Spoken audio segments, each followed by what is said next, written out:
Do you like reporters? Do you want to be interviewed? Yes, ladies and gentlemen, we are coming here to you live from the courthouse. Or, the Rangers just won the cup, or the Mets just won the World Series, and we are interviewing the superstar, or the Giants won the Super Bowl, and we're going to interview. Can we take an interview? Or I'm an investigative reporter and we've discovered who the murderer was. Stay tuned, news at 11. So anyways, welcome to the D. Louise book series. I'm Christina, K-O-S-T-I-N-A, and it's nice to meet you. I hope you're having a good day. Welcome to If Then. I hope you watched Star Trek, my recap of the Star Trek episode earlier today. And if you haven't guessed, we're talking about reporters. My spreadsheet is so huge and enormous that I can't actually print it out now. And I have to try to do it in sections, and I'm having to rewrite it. But, what you call it? So, and I will be doing another. I did a homicide if then a couple weeks ago. I have one, you know that thing when you stop looking for something, then you find it? Well, that's what happened. I stopped searching for homicide detectives, and all the ones that I was looking for in the first place, I found. Because the ones I found were, they were good, but they were, out there. Now that I found the ones under the table that are always sitting there that I wanted in the first place, the prominent ones of every day. So I'm going to be doing a homicide 2.0 soon. But we are talking about newspaper reporters today. I came across these and I was like, I've never seen anybody else do this. So these are murder mysteries solved by your reporter. Most of these are series. I didn't look up how many books. There's at least 5 or 6 in each series, if not more. The first one we're going to get off with is it could also be a Gilded Age book, or a cozy book.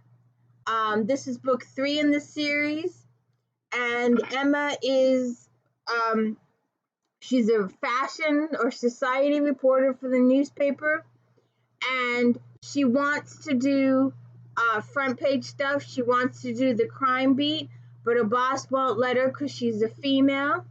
And she's also in a kind of starting a relationship with a very rich gentleman. She comes from rich people too, but she comes from the poorer side of the relations. And she's Derek, and he's giving her, he's trying to pursue a romance with her, and she's like, no, wait, because it's in her head, it's all the money. And right now she's really pissed off at him in this particular book, book 3. You can go back and check out, I did the whole series and I'm waiting for the next one. So please go check out all those videos. But we did one on this particular book. And she's mad at Derek because he bought her parents' house. And he bought her parents' house for her. But she doesn't get it through her mind. She wanted to save up and use her own money to buy the house. And there's a big, huge conflict in that. But they do solve a murder mystery each book. And there are several recurring characters, there's other family members, but they do solve a murder mystery. She gets all dressed up to go to this particular party, and someone gets murdered at the party in this particular book. So that's the first book, Murder, Alyssa Maxwell, the Gilded series, and this is book 3. And it's a really good series. And I did all of the books, the first 2 books and all the next books after this one on the video series. So please check those out. So that's that. So then we've got Edna Buchanan, Legally Dead. And this is another This is a new series. This is the first book in the new series. Buchanan kicks off her new series with a resounding bang, populated with characters you'll love and propelled by an electrifying plot. This is a wild ride with a heart-stopping conclusion that leaves you aching to know what's next. U.S. Marshal Michael Ventura of the Witness Program specializes in relocating criminals, giving them freedom and new identities in exchange for their testimony against the worst criminals. The trouble is, Ventura never liked letting criminals off the hook. Following a relocation got bad, he leaves the force and turns his attention to ordinary citizens whose lives are ruined and deserve second chances. He helps them fake their deaths and start anew, but Ventura fails to see the consequences of his good deeds. And this is the wrong book. It's the right author, but the wrong book. But that's okay. I forget what the other book was, but the other book of hers had a reporter in it. So that's egg on my face. I will just so that's book one, but it's the author. I forget what the other book was, and I traded it out for this one, and that was a mistake before reading it. But so try this out anyway for egg on my face. Okay. The Good Cop. Brad Parks. Parks' breezy style takes on a serious tone as the bodies pile up in this series but this is the fourth book. Chapters about mysterious organizations come to light near the end and lend an ominous air to the story. Newark newspaper reporter Carter Ross is called to look into a hot story about the murder of one of the 4th Precinct's finest. He's told to revise the story when the death is ruled a suicide. When the victim's wife swears the man had too much to live for, including newborn and other child he adored, Carter investigates further. Then the officer's partner commits suicide and his radar goes into overdrive. Evidence points to 2 murders, but Ross is the only one who believes it.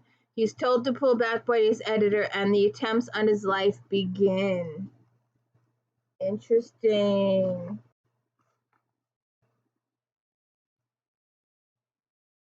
Hank Phillips Ryan. We'll be talking about her a lot. I may start doing her series. Ryan's latest in her Jane Ryland series is a gem. Deception and greed lead to murder in the excellent novel that is enhanced by Ryan's background as an investigative reporter. Jane and Jake's cases intersect once again, which puts their professional association in an unattainable position and leaves their personal relationship in shambles. Jane has settled into her job as a newspaper reporter, but is reluctant to take over a sick colleague's assignment. At first, it seems like a puff piece, but it takes her head first into a world of foreclosures and murder. Jane doesn't realize she's putting a life in danger with her inquiries. Meanwhile, Jake is baffled by the confession of a man who says he is responsible for the Lilac Sunday killing, which happened 20 years before. The rest of the force believes him, especially when another homicide occurs while the man is out on bail. He returns to jail, but everyone is confused when there's a 3rd killing.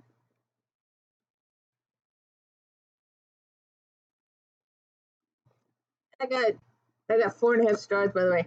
They did a whole series on her in my Romantic Times book review if you watch my flashback. Jan Burke, Disturbance. Suspense maestro Burke brings back both her intrepid reporter heroine Irene Kelly and one of the most disturbing villains that she's ever faced, monstrous serial killer Nick Parrish, who went to prison in Burke's 1999 release Bones, featuring a killer whose diabolical plans are laid out years in advance. This chilling novel is rife with terror and suspense. Newspaper reporting is Irene's passion as well as her career, so the demise of Las Permas News Express is a bitter blow. However, before the paper folds, Irene investigates the disappearance and murder of Marilyn Foster. Disturbingly, evidence on Marilyn's tortured body implicates devotees of Nick Parrish.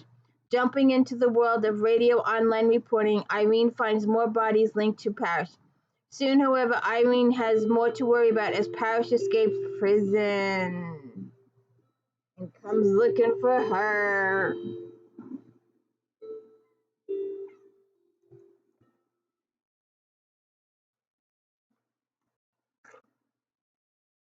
I did that one.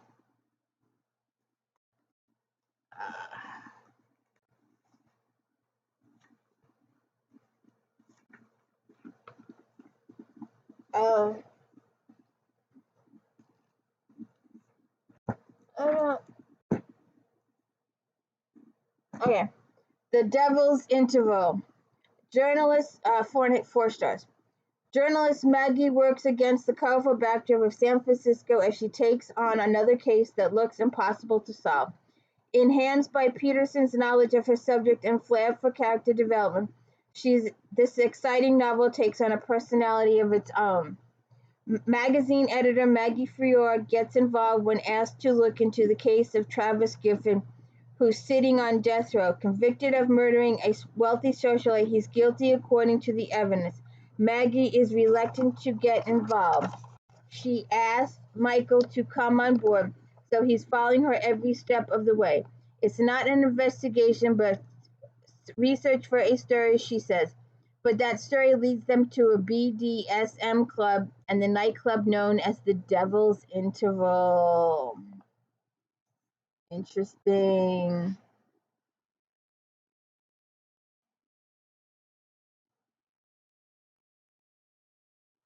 I read this. Emily Benedict. Journalist Benedict's debut novel is ripped from the news. A dangerous plot is being planned on American soil in the riveting novel Red Sea. The author's countless hours of research are evident in the extensive details. New York reporter Marie Peterson, who works for an aviation magazine, has theorized that recent jetliner explosions were caused by devices hidden in the aircraft's video equipment. Her theories attract the attention of retired Israel Special Forces officer Julian Granat, who hires her to help investigate. From London to Baghdad, Marie begins the ride of her life as she comes face to face with a man responsible for terrorist attacks and the loss of countless lives. While she ascertains whether her deceased mother had a connection to him, she helps FBI agents uncover another plot that's virtually unstoppable and involves a ship heading towards a U.S. port with an explosive device on board. Dan Brogan teaser. This third Hallie Ahern mystery explores the dark side of internet in a story that could be ripped from today's headlines. Hallie's relentless pursuit of justice through the darkest corner of humanity makes this a compelling read with a satisfying ending. Reporter Hallie is searching internet chat rooms for an interesting story. Chat rooms were huge, huge, way back in the early 90s. Huge. When she sent a suggestive video clip or teaser showing 2 young girls engaging in sex. She's concerned for their welfare. Following up on a lead, Hallie takes a tech shop and finds a man buying girl webcams on the condition they expose themselves on camera. What's more, a girl who agrees to help Hallie with her investigation dies from heroin overdose. When Hallie's paper tries to kill her story for business reasons, she continues to investigate on her own. Harry Dolan, When Bad Things Happen. After finishing Dolan's debut mystery, I immediately wondered when his next would be published. Whenever it is, it won't be soon enough. This one is mesmerizing. The mood, the prose, the characters, the plot are all exceptional. One evening, David Logan, an editor for a crime fiction magazine, is summoned to the home of his boss, publisher Tom Crystal, and instructed to bring a shovel. There's a body on the floor of the study. A thief, Crystal claims that he killed in self-defense. Crystal wants Logan to help him deal with the aftermath. Thus begins a captivating story in which Logan becomes the suspect in multiple deaths as he's pitted against careful investigator Detective Elizabeth Walski. Vengeance Road, Rick MOFINA, 4.5 stars. Once a Pulitzer nominee, veteran newspaper reporter Jack Gannon is now in anchorism, but Jack knows a good story when he hears one, and the police scanner chatter about a body found in a makeshift grave fits the bill. The murdered woman is former nursing student Bernice Hogan, lately leading a darker existence, but even Jack doesn't see the twist coming. The prime suspect is Kyle Steinbeck, a cop in Pillar Community. Jack's paper prints the story, which leads a woman to tell Jack about her missing daughter, Jolene. He's skeptical about a connection, but when a bus ticket with Jolene's name on it is found at the Hogan crime scene, Jack's convinced. Even with his job at stake, he keeps digging.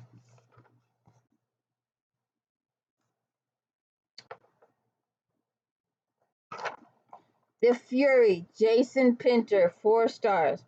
A well-crafted mystery that leaves some intriguing questions unanswered. The story will whet readers' appetite for the next Parker book. A junkie who seems desperate to talk who approaches New York newspaper reporter Harry Parker outside his office. Harry brushes his off with a business card and an invitation to call, but he never gets a chance. Hours later, a detective informs Harry that the man Stephen Gaines is dead and that Gaines was Henry's half-brother. With his attorney girlfriend Amanda Davies, Henry travels to Oregon to speak to his estranged father, and he's in time to see the older man arrested for Gaines' murder. But Henry's convinced he's innocent. It's soon clear that Stephen was involved in a drug syndicate and that his death may be connected to others.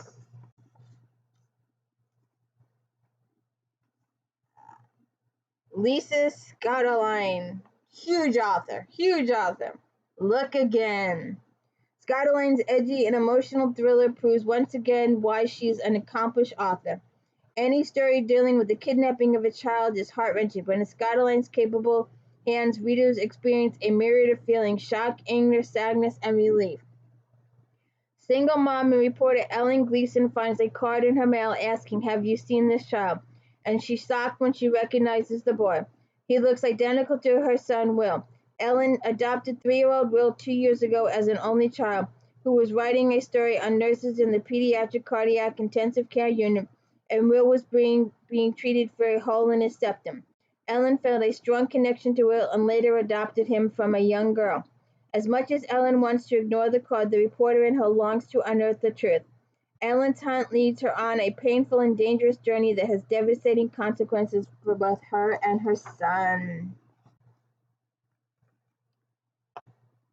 Claire O'Donoghue, Missing Persons.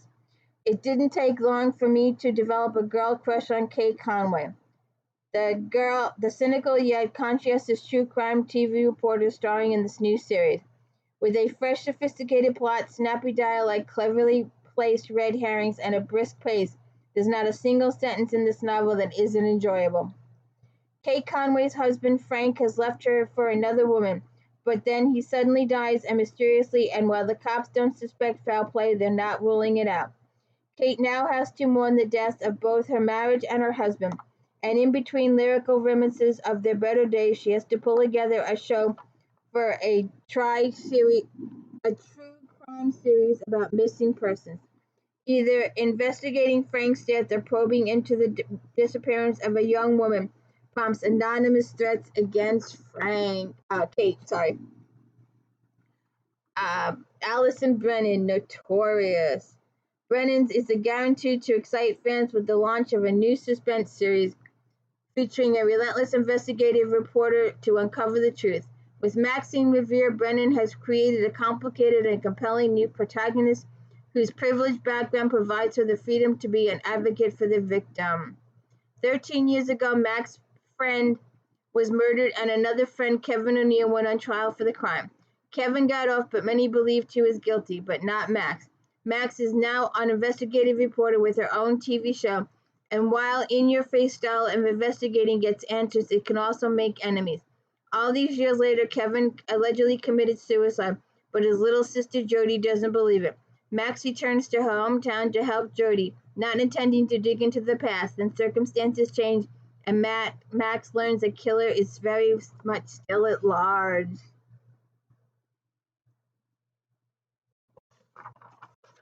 Silencing Sam, Julie KRAMER. TV, all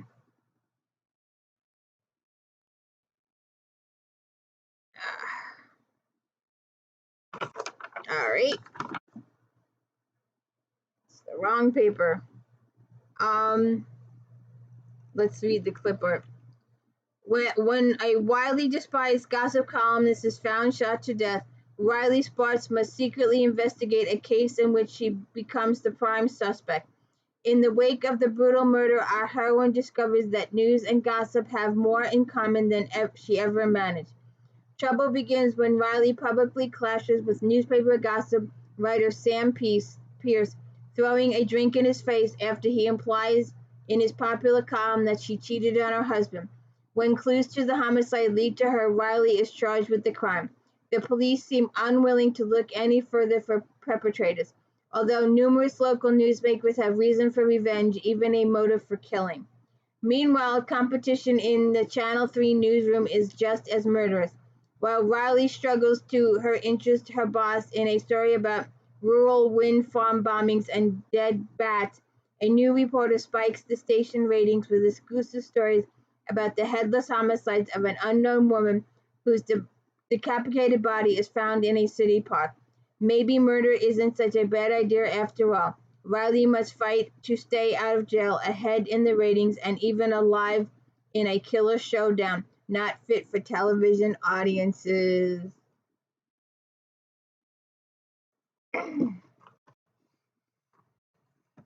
Invisible City, Julia DAHL. Crime writer DAHL is off to a running start in her debut novel of Rebecca Roberts' series. Rebecca has her back against the wall when she's asked to cover the murder of a young Hasidic woman for the New York Tribune. As a stringer for the paper, she bends the rules to get the bottom of the story. When she discovers there will be no autopsy, Rebecca is allowed to view the body with a Jewish policeman who claims to know her mother, the Hasidic mother who abandoned her and her Christian father when Rebecca was a few months old. Using any means necessary, she continues the investigation, but is met with one roadblock after another. Only getting anonymous source through the ultra-Orthodox community, even the NYPD seems willing to drop the case. So she has to do it.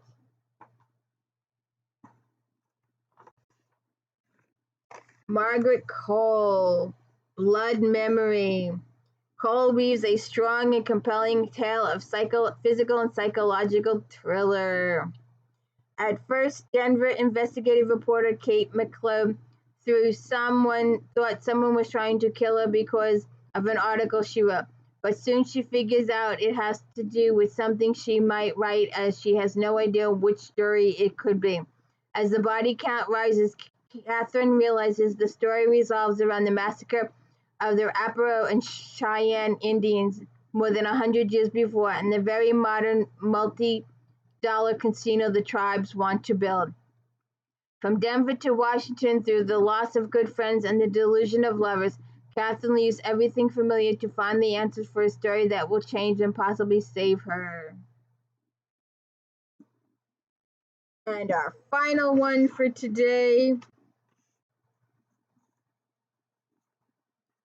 Ellen Crosby, Multiple Exposure, 4.5 stars. You are sucked in from the very beginning with a globe-trotting mystery, a great heroine, and possibly international scandal. Photojournalist Sophie Medina returns to London after a long assignment overseas. She's looking forward to seeing her husband, Nick Canning, a geologist and covert CIA operative. She finds the house a mess and blood all over, but no sign of Nick. After months of no news, a CIA handler tells her that her husband has been spotted in Russia, and he's a suspect in the Boss murder and illicit deals. Sophie moves to Washington, D.C., where a photo assignment gets her tangled up with senators, shady Russians, and the CIA. Who can she trust? Can she find her husband? Can she solve this mystery? So check it out. So that's the end of this send. That was over 20 different reporters. You think you like all these reporters? You think you'll check one out? Do you want to do a story? Do you want to do a story? But anyways, thank you for checking out my reporter edition of If Then. Hope you checked out Star Trek Next Generation recap before this, and hope you checked out Flashback Monday, where we talk about over 30 different books from my Romantic Time book review magazine. And she's got to go off. She's got to go off for every single video, regardless of the time of day. She's got to go off. So please hit the like and subscribe. Let me know I'm doing a good job. Thank you.